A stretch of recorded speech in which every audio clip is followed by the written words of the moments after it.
Hello everyone, welcome back to your new class.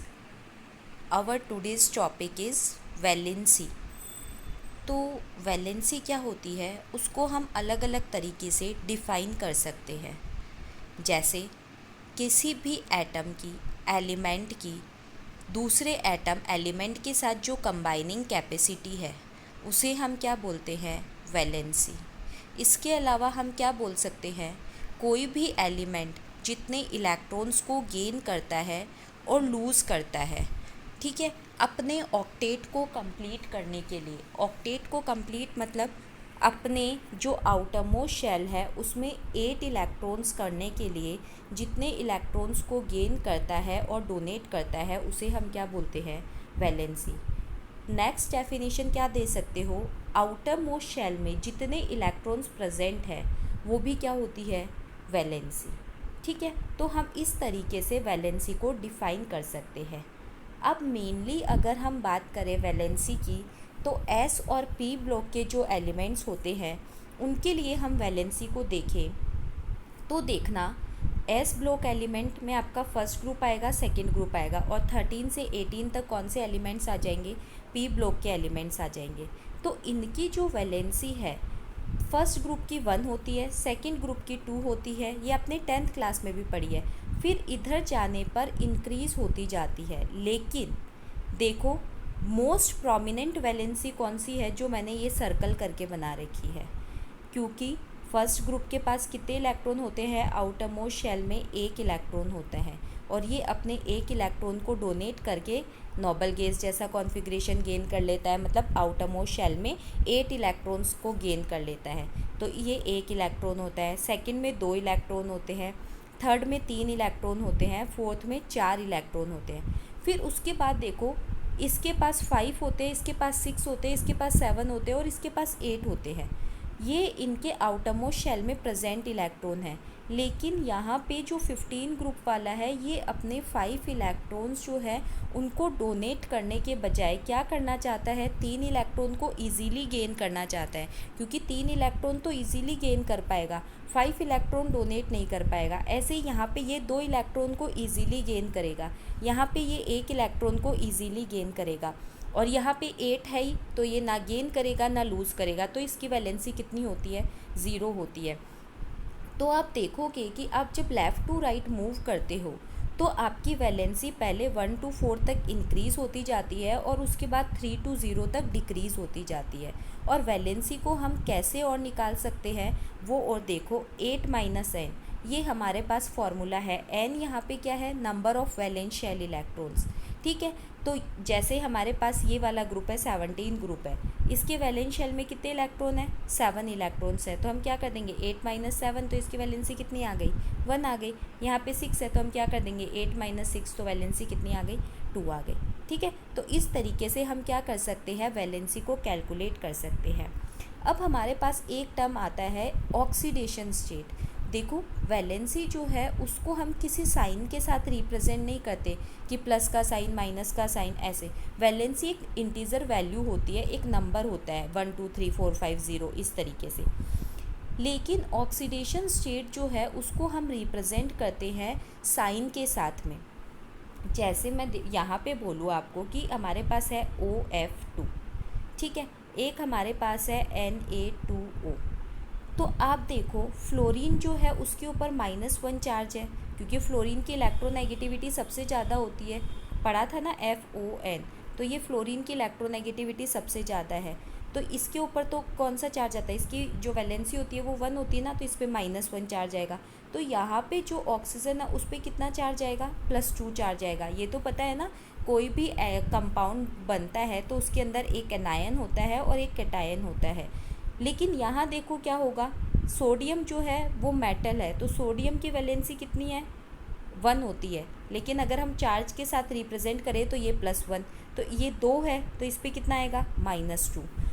तो हमारे पास oxygen जो है वो +2 में है, यहाँ पे ऑक्सीजन हमारे पास -2 के अंदर आ रहा है। ऐसे ही हम बहुत सारे एग्जाम्पल्स देखेंगे जहाँ पे एलिमेंट्स जो है वो अलग अलग चार्जेस के साथ आते हैं, यानी एलिमेंट्स जो है वो वेरिएबल वैलेंसी शो करते हैं। तो ऑक्सीडेशन स्टेट को जब भी हम रिप्रेजेंट करते हैं हम उनके साथ प्लस या माइनस साइन को यूज़ में लेते हैं।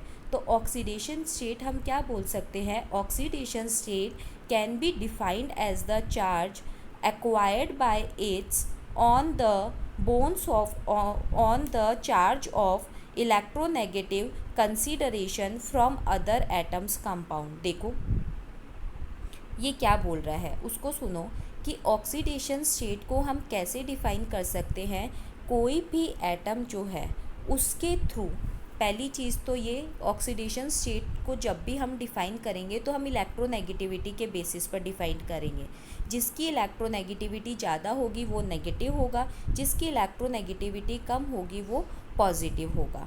ठीक है, पहली बात तो ये। हाँ, दूसरा ऐसे हो सकता है जैसे ऑक्सीजन के साथ फ्लोरीन था तो वो ज़्यादा इलेक्ट्रोनेगेटिव है तो ऑक्सीजन पॉजिटिव हो गया, लेकिन जब सोडियम के साथ ऑक्सीजन था तो सोडियम की कंपैरिजन में ऑक्सीजन ज़्यादा इलेक्ट्रोनेगेटिव है तो वो नेगेटिव होगा। और डिफरेंस भी यहीं आता है कि इलेक्ट्रोनेगेटिविटी को हमने बेस लिया है on the basis of electronegativity consideration. इस कंसीडरेशन के बेस पर कोई भी एटम जो है वो दूसरे एटम से जितना चार्ज एक्वायर करता है उसे ही हम क्या बोलते हैं, ऑक्सीडेशन स्टेट बोलते हैं। ठीक है, तो ऑक्सीडेशन स्टेट जो है वो वेरिएबल हो सकती है एक ही एलिमेंट के लिए। अब बात करते हैं पीरियोडिसिटी की। तो मैंने बताया आपको ग्रुप में तो सबकी जो है वैलेंसी सेम रहेगी, लेकिन जब आप लेफ़्ट टू राइट मूव करोगे तो आपके जो स्टार्टिंग वाले ग्रुप है फर्स्ट, सेकंड, 13 और 14 यहाँ तक तो इंक्रीज़ होगी, फिर उसके बाद धीरे धीरे डिक्रीज़ होना स्टार्ट कर देगी। ठीक है, अब देखो हमारे पास कुछ ग्रुप है और उनके हाइड्राइड्स और ऑक्साइड्स के फॉर्मूला है। जैसे फर्स्ट ग्रुप है तो हाइड्राइड जो होता है उसके ऊपर कितना चार्ज आता है, माइनस चार्ज आता है, -1। और फर्स्ट ग्रुप वालों पे कितना चार्ज आता है, तो +1। तो ये क्या फार्मूला बन जाएगा, सीखा है ना फार्मूला बनाना, तो LiH 9th क्लास में ही सीख लेते हो। ठीक है, दूसरा कैल्शियम है, जैसे सेकंड ग्रुप का कोई भी है तो इसके ऊपर कितना चार्ज आएगा, +2। और हाइड्राइड पे कितना चार्ज आएगा, माइनस। तो ये क्या बन जाएगा, क्रॉस में लिख देते हो जो भी चार्जेस होते हैं, तो ये क्या बन जाएगा, CaH2। ऐसे ही थर्ड, फोर्थ 13, 14, 15, 16 और 17 ग्रुप के एलिमेंट्स बन जाएंगे। ठीक है, इनकी जो भी वैलेंसी है, जैसे हमारे को पता है कि जो 13 ग्रुप होता है उसकी वैलेंसी कितनी होती है, 3 होती है। तो आपका जो बोरोन आएगा उस पर कितना आएगा, +3, और हाइड्राइड पे कितना आएगा, -1। तो ये क्या बन जाएगा, BH3। और यहाँ पे क्या लिखा है, B2H6। तो अगर हम इसको सही तरीके से लिखेंगे तो ये क्या बन जाएगा, BH3 होगा ना, 2 और 6 कट होके 1:3 आ जाएगा, जैसे यहाँ पे लिखा है AlH3। ठीक है, ऐसे ही कार्बन पे कितना होता है, +4, हाइड्रोजन पे -1। तो ये क्या बन जाएगा, CH4। ऐसे ही नाइट्रोजन जो है उसके ऊपर, अब यहाँ पे कितना होगा, नाइट्रोजन जो है उसके ऊपर +3, और हाइड्रोजन पे कितना होगा, हाइड्राइड बना रहे हैं तो हाइड्राइड का मतलब -1 होता है, तो ये कितना होगा, NH3। ऐसे ही इसके ऊपर बन जाएगा आपका जो ऑक्सीजन है, तो ऑक्सीजन और हाइड्राइड के साथ क्या बन जाएगा, H2O बन जाएगा, क्योंकि ऑक्सीजन पे 2 आएगा और हाइड्रोजन पे -1। यहाँ पे फ्लोरीन पे दोनों पे -1 दोनों पे जो है 1 चार्ज होता है, तो ये क्या बन जाएगा, हमारा HF बन जाएगा। ठीक है, अब देखो ऑक्साइड्स का जो फॉर्मूला है वो हम कैसे लिख सकते हैं। तो ऑक्साइड्स का जो फॉर्मूला है उसको लिखने का तरीका देखो। ऑक्साइड्स का जो फार्मूला लिखा जाता है वो कैसे लिखा जाता है, ऑक्सीजन जो होता है उस पर कितना चार्ज आता है, -2, और लिथियम जो है उसके ऊपर कितना चार्ज आएगा, +1। तो ये क्या बन जाएगा, Li2O। ऐसे इधर मैग्नीशियम पे +2, ऑक्सीजन पे -2, तो क्या बन जाएगा, MgO, क्योंकि 2 तो कैंसिल हो जाएंगे। यहाँ पे वही ऑक्सीजन पे -2 और बोरोन पे +3, तो क्या बन जाएगा, जैसे बोरोन पे +3 है और ऑक्सीजन पे -2 है, तो क्या बन जाएगा, B2O3। ठीक है, फिर यहाँ पे कार्बन पे 4 और ऑक्सीजन पे 2, तो क्या हो जाएगा, 4 और 2 कट के सिंपलेस्ट रेशो में क्या आ जाएंगे, CO2। ऐसे यहाँ पे और नाइट्रोजन पे 3, ऑक्सीजन पे 2। ठीक है, ये 5 वालों के साथ भी दिखाया है, क्योंकि ऑक्साइड्स जो होते हैं ना वो हायर वैलेंसी के साथ भी आते हैं। और इसके अलावा आप देखो 16 ग्रुप में, 16 ग्रुप के जो एलिमेंट्स होते हैं इनके पास कितना होता है, ऑक्सीजन जो है वो -2 हो जाएगा आपका, और सल्फ़र या जो 16 ग्रुप के एलिमेंट्स हैं वो कितने हो जाएंगे, 6 हो जाएंगे। ये देखने की बात है यहाँ पे हायर वैलेंसी काम में आ रही है ऑक्साइड्स के साथ, ये आपने 10th क्लास में भी पढ़ी थी ये चीज़। ऑक्साइड्स के साथ हायर वैलेंसी काम आती है और हाइड्राइड्स के साथ लोअर वैलेंसी काम आती है। इसीलिए हम जो 15 ग्रुप के एलिमेंट्स हैं और 16 और 17 है, इनकी 5, 6 और 7 ये वैलेंसी काम में ले रहे हैं। तभी देखो क्लोरीन जो है उस पर +7 और ऑक्सीजन पे -2, तब ये क्या बनेगा Cl2O7। तो याद रखना ऑक्साइड्स जो होते हैं उनके साथ हायर वैलेंसी और हाइड्राइड्स के साथ लोअर वैलेंसी काम में आती है। अब हम बात करते हैं anomalous properties of second period elements. हालांकि इसके ऊपर मैं आपको एक क्वेश्चन पहले करवा चुकी हूँ। और एक और चीज़, आपके बुक में जितने भी एग्जाम्पल्स हैं और जो भी टॉपिक्स पढ़ा दिए गए हैं उनके क्वेश्चंस को साथ साथ सॉल्व करते रहना, ठीक है। और कोई प्रॉब्लम आए तो मुझसे पूछ लेना। अब देखो एनामोलस प्रॉपर्टी का मतलब क्या होता है, बाकी तो हम डिटेल में स्टडी करेंगे जब हम एस और पी ब्लॉक पढ़ेंगे। लेकिन अभी देखो एनामोलस का मतलब होता है अलग, भिन्न, डिफरेंट। मतलब कि जो सेकंड ग्रुप के एलिमेंट्स होते हैं, जैसे हमारे कौन से आ गए, लिथियम फैमिली आ गई, ठीक है ना। सेकंड पीरियड की बात आ रही है। लिथियम, लिथियम के बाद beryllium, boron, carbon, nitrogen, oxygen, fluorine, ये जो होते हैं ये अपने ग्रुप के अदर एलिमेंट्स से डिफरेंट बिहेवियर शो करते हैं। तो ऐसा क्यों होता है वो हमें देखना है। जैसे यहाँ देखो कि लिथियम जो है वो अदर एल्कली मेटल से और बेरिलियम जो है एल्कलाइन अर्थ मेटल से डिफरेंट तरीके के कंपाउंड बनाता है। देखो ये तो कैसे बनाते हैं, कोवेलेंट कैरेक्टर वाले, form compounds with pronounced covalent character. The other members जो है वो कैसे बनाते हैं, आयनिक कंपाउंड्स बनाते हैं। In fact the behaviour of lithium and beryllium is more similar with the second of the following group. That is, देखो एक हमारे पास आता है डायगोनल रिलेशनशिप जो हम वापस पढ़ेंगे एस ब्लॉक के अंदर। अब आप देखो आपके पास क्या है, लिथियम, इधर क्या है, बेरिलियम, ठीक है। लिथियम के नीचे कौन आता है, सोडियम, बेरिलियम के नीचे कौन आता है, मैग्नीशियम। फिर इधर कौन आता है, बोरोन, कार्बन, ये सब आते हैं। और बोरोन के नीचे कौन आता है, एल्यूमिनियम। कार्बन के नीचे कौन आता है, सिलिकॉन। तो देखो होता है क्या है, ये लिथियम जो है इस मैग्नीशियम के साथ, बेरिलियम जो है एल्यूमिनियम के साथ, बोरोन जो है वो सिलिकॉन के साथ, इस तरीके से डायगोनली जो है वो रिलेशनशिप शो करते हैं। मतलब ये लिथियम और मैग्नीशियम सेम प्रॉपर्टीज़ शो करते हैं, बेरिलियम और एल्यूमिनियम जो है वो same properties, same behaviour show करते हैं और ये एक दूसरे के डायगोनल पे प्रेजेंट है। याद रखना ऐसे कभी नहीं होगा डायगोनल रिलेशनशिप, हमेशा इस तरीके से ही चलेगा, लिथियम, मैग्नीशियम, बेरिलियम, एल्यूमिनियम। तो इस तरीके से लिथियम जो है वो सेकेंड ग्रुप के जो एलिमेंट्स होते हैं वो थर्ड ग्रुप के एलिमेंट से डायगोनली जो है सिमिलैरिटी शो करते हैं प्रॉपर्टीज़ के अंदर। और इस तरीके के रिलेशनशिप को ही हम क्या बोलते हैं, डायगोनल रिलेशनशिप बोलते हैं, ठीक है। तो आपने क्या देखा कि जो आपके सेकंड ग्रुप के एलिमेंट्स होते हैं वो तो कोवेलेंट कैरेक्टर शो करते हैं और बाकी जो होते हैं नीचे वाले वो आयनिक कैरेक्टर शो करते हैं। और सेकंड ग्रुप के एलिमेंट्स थर्ड ग्रुप के एलिमेंट्स के साथ डायगोनली रिलेशनशिप शो करते हैं, डायगोनली जो एलिमेंट प्रेजेंट है उससे सिमिलैरिटी शो करते हैं, जिसे हम क्या बोलते हैं, डायगोनल रिलेशनशिप बोलते हैं, ठीक है। अब उसके बाद हम देखते हैं कि एनामोलस बिहेवियर होने का रीज़न क्या है। तो सबसे पहला जो रीज़न है वो है स्मॉल साइज़, क्योंकि जो ग्रुप में सबसे ऊपर है उसका साइज़ स्मॉल होगा और जैसे जैसे नीचे जाते जाओगे साइज़ बढ़ता जाएगा। दूसरा रीज़न है large charge upon radius ratio. Third reason है high electronegativity of the elements, ठीक है ना। आपने पढ़ा है इधर जाने पर धीरे धीरे इलेक्ट्रोनेगेटिविटी क्या होती जाती है, इंक्रीज़, और इधर जाने पे क्या होती है, डिक्रीज़। तो नीचे वालों की इलेक्ट्रोनेगेटिविटी कम और ऊपर वालों की इलेक्ट्रोनेगेटिविटी ज़्यादा, और इनका चार्ज और रेडियस का रेशो भी क्या होता है, ज़्यादा होता है। तो ये कुछ प्रॉपर्टीज़ है, इन तीनों चारों रीज़न को याद रखना। इसके अलावा हम जब आगे जाएंगे तो और पढ़ेंगे। एक और चीज़ याद रखना, ऊपर वाले जो एलिमेंट्स होते हैं, देखो यहाँ लिखा हुआ है in addition the first member of the group has valence electron नहीं होते। जैसे आपने देखी है periodic table, lithium, sodium, potassium, फिर इसके बाद कौन आएगा, बेरिलियम, मैग्नीशियम, कैल्शियम, ठीक है। फिर उसके बाद आपको पता है यहाँ डी ब्लॉक के एलिमेंट स्टार्ट हो जाते हैं। तो यहाँ देखो यहाँ पे जो ये एलिमेंट्स हैं इनके पास आगे कोई भी वैकेंट ऑर्बिटल नहीं होता, लेकिन ये जो एलिमेंट्स होते हैं ना इनके जस्ट नीचे डी ब्लॉक आते हैं। तो इनके डी ब्लॉक क्या होते हैं, खाली रहते हैं, वैकेंट रहते हैं।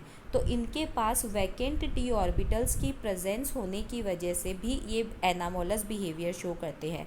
तो सबसे फर्स्ट रीज़न हमारा ऊपर वाले एलिमेंट का स्मॉल साइज़, चार्ज रेडियस का रेशो हाई होना, इलेक्ट्रोनेगेटिविटी हाई होना और वैकेंट डी ऑर्बिटल्स एब्सेंट होना। इसकी वजह से ही जो सेकंड ग्रुप के एलिमेंट्स हैं वो क्या करते हैं, डिफरेंट बिहेवियर शो करते हैं। इसके अलावा देखो एक और चीज़ लिखी हुई है, as a consequence of this maximum valency of the first member of each group is 4। Boron can only for, देखो बोरोन जो है वो क्या बना सकता है, BF4 बना सकता है। लेकिन जो अदर मेंबर्स होते हैं वो क्या कर सकते हैं, अपनी वैलेंसी को एक्सटेंड भी कर सकते हैं। ऊपर वाले जो होते हैं, जैसे मैं बात करूँ बोरोन फैमिली की, तो इसका इलेक्ट्रॉनिक कॉन्फ़िगरेशन क्या होगा, 1s2 2s2 2p1, ठीक है, ये बना सकता है। लेकिन नीचे वाले जो एलिमेंट्स होते हैं, जैसे एल्यूमिनियम की मैं बात करूँ, क्या लिखा हुआ है, where the other members of the groups can expand their valence shell to accommodate more than 4 parts of the electron. जैसे बोरोन के बाद कौन आ गया, एल्यूमिनियम है, तो कॉन्फ़िगरेशन वो एल्यूमिनियम का भी लास्ट में 2p1 ही आएगा ना, NS2 NP1, ठीक है। लेकिन ये क्या कर सकता है, AlF5 तक बना सकता है, और बोरोन जो है वो सिर्फ 4 तक ही बना सकता है। तो इसके पीछे रीज़न क्या है, क्योंकि बोरोन जो है उसके पास आगे डी ऑर्बिटल्स है ही नहीं, और एल्यूमिनियम जो है उसके पास वैकेंट डी ऑर्बिटल्स है।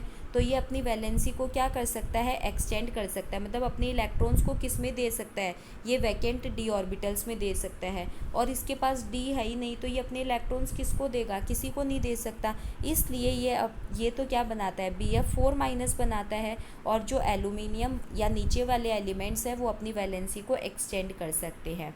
इसके अलावा देखो आप पी ब्लॉक एलिमेंट्स के लिए, पी ब्लॉक एलिमेंट्स जो होते हैं उनके अंदर मल्टीपल बॉन्ड बनाने की कैपेसिटी ज़्यादा होती है। जैसे आपने कार्बन के लिए पढ़ा है, कार्बन डबल बॉन्ड भी बना सकता है, ट्रिपल बॉन्ड भी बना सकता है, ऐसे ही सेम सिंगल तो बना ही सकता है, ऐसे ही सेम नाइट्रोजन के लिए भी है, ठीक है। और जैसे सेकंड पीरियड के जो एलिमेंट्स है, जैसे carbon oxygen double bond, carbon nitrogen triple bond, carbon nitrogen double bond, nitrogen oxygen double bond, ठीक है। तो ये इस तरीके की जो प्रॉपर्टीज़ हमें देखने को मिलती है, मल्टीपल बॉन्ड बनाने की जो प्रॉपर्टीज़ हमें देखने को मिलती है वो कहाँ देखने को मिलती है, पी ब्लॉक एलिमेंट के अंदर। और इस तरीके की जो बॉन्डिंग होती है इसे हम क्या बोलते हैं, पी पाई बॉन्डिंग। क्यों, एक तो पी ब्लॉक के एलिमेंट्स है, दूसरा ये क्या बना रहे हैं, मल्टीपल बॉन्ड बना रहे हैं। और आपको पता है ना, एक सिंगल बॉन्ड का मतलब सिग्मा बॉन्ड होता है, डबल बॉन्ड का मतलब सिग्मा और एक पाई बॉन्ड होता है, और ट्रिपल बॉन्ड जो होता है उसका मतलब क्या होता है, एक सिग्मा और 2 पाई बॉन्ड। तो ये मल्टीपल बॉन्ड बना रहे हैं, जिससे हम क्या बोलते हैं, पी पाई बॉन्डिंग बोलते हैं। तो पी ब्लॉक एलिमेंट्स जो होते हैं उनके अंदर ग्रेटर एबिलिटी होती है मल्टीपल बॉन्ड बनाने की, अपने साथ भी और अदर सेकेंड पीरियड के एलिमेंट्स के साथ भी, ठीक है। अब उसके बाद देखो रिएक्टिविटी की अगर हम बात करें तो रिएक्टिविटी, जो एलिमेंट्स की रिएक्टिविटी होती है उसको हम किस बेसिस पर बता सकते हैं, तो आयोनाइजेशन एनर्जी के बेसिस पे बता सकते हैं, इलेक्ट्रॉन गेन एंथैल्पी के बेसिस पर बता सकते हैं, इसके अलावा इलेक्ट्रोनेगेटिविटी के बेसिस पर बता सकते हैं। अब आपने ये पढ़ा था कि जब आप टॉप से बॉटम की तरफ मूव करते हो तो आयोनाइजेशन एनर्जी डिक्रीज़ होती है, लेफ़्ट टू राइट जाते हो तो आयोनाइजेशन एनर्जी इंक्रीज़ होती है।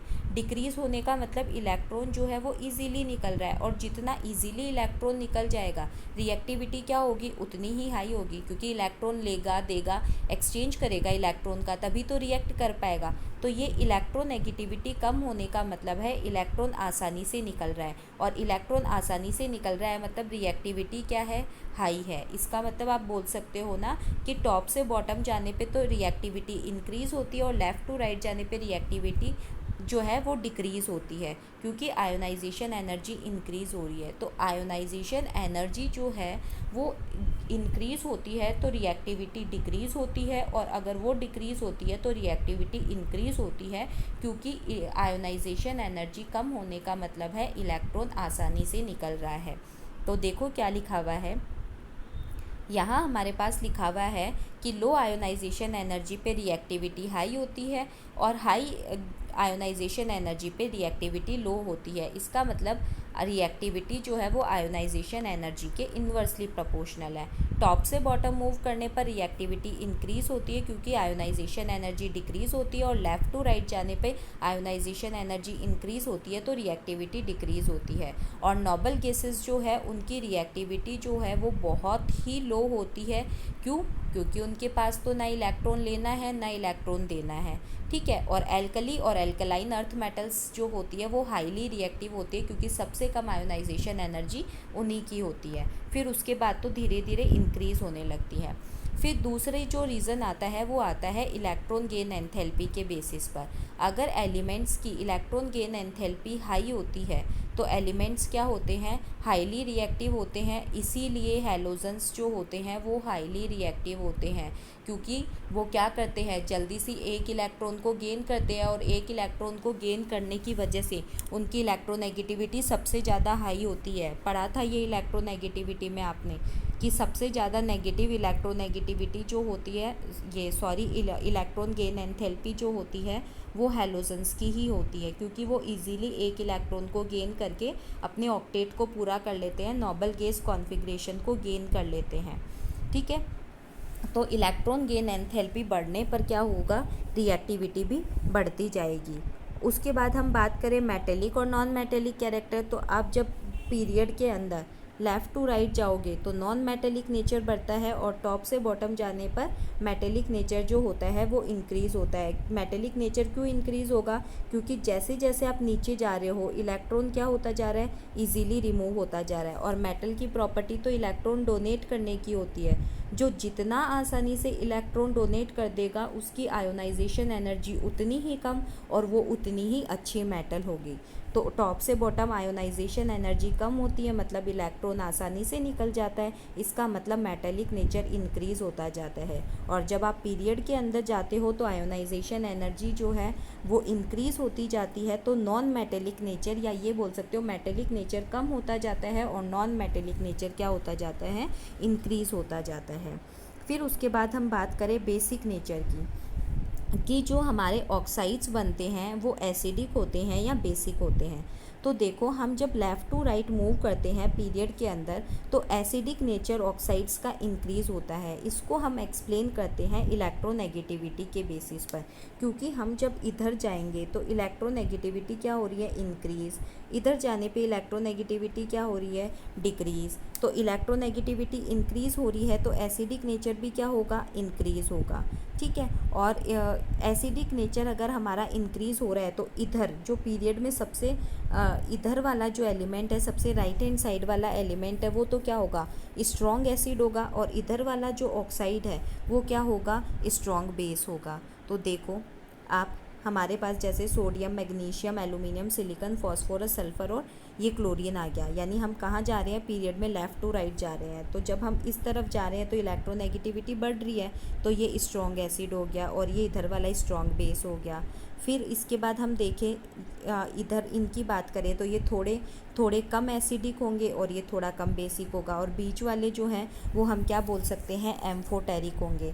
एम्फोटेरिक का मतलब जो एसिड के साथ बेस की तरह बिहेव करेंगे और बेस के साथ एसिड की तरह बिहेव करेंगे। तो ये वाली चीज़ जो है वो आपको ध्यान में रखनी है, और ये वाली चीज़ को आप चाहो तो स्किप भी कर सकते हो, ठीक है। तो आपको तो यही याद रखना है, इलेक्ट्रोनेगेटिविटी इंक्रीज़ होने पर एसिडिक नेचर जो है वो इंक्रीज़ होता है ऑक्साइड्स का, और इलेक्ट्रोनेगेटिविटी डिक्रीज़ होने पर ऑक्साइड्स का बेसिक नेचर डिक्रीज़ होता है। राइट हैंड साइड वाले स्ट्रॉन्गेस्ट एसिड होते हैं, लेफ्ट हैंड साइड वाले स्ट्रॉन्गेस्ट बेस होते हैं, बीच वाले एम्फोटेरिक होते हैं, मतलब एसिड के साथ बेस और बेस के साथ एसिड की तरह बिहेव करते हैं, ठीक है। ये हमारा चैप्टर जो है वो कंप्लीट हो गया है। अब आपको इस चैप्टर के जो भी क्वेश्चन आंसर है वो आपको करने हैं, ठीक है। और अगर कोई प्रॉब्लम आए तो आप पूछ सकते हो, जो भी क्वेश्चन आंसर है आपके। और इसके अलावा आपके जो एग्ज़ाम्पल्स हैं, बुक के अंदर कई सारे एग्ज़ाम्पल्स दिए हुए हैं, उनमें से कुछ एग्ज़ाम्पल्स जो है मैंने आपको करवा दिए हैं, बाकी कोई एग्ज़ाम्पल जो रह गए हैं आगे वाले वो आपको सारे करने हैं।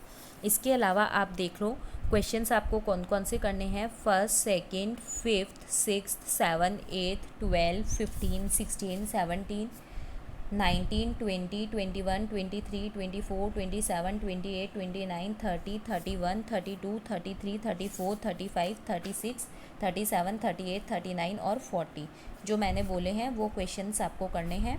आप आराम से कर लेना और धीरे धीरे सोच समझ के करना। कोई प्रॉब्लम आए किसी क्वेश्चन को सॉल्व करने में तो पूछ लेना, ठीक है। Okay, thank you.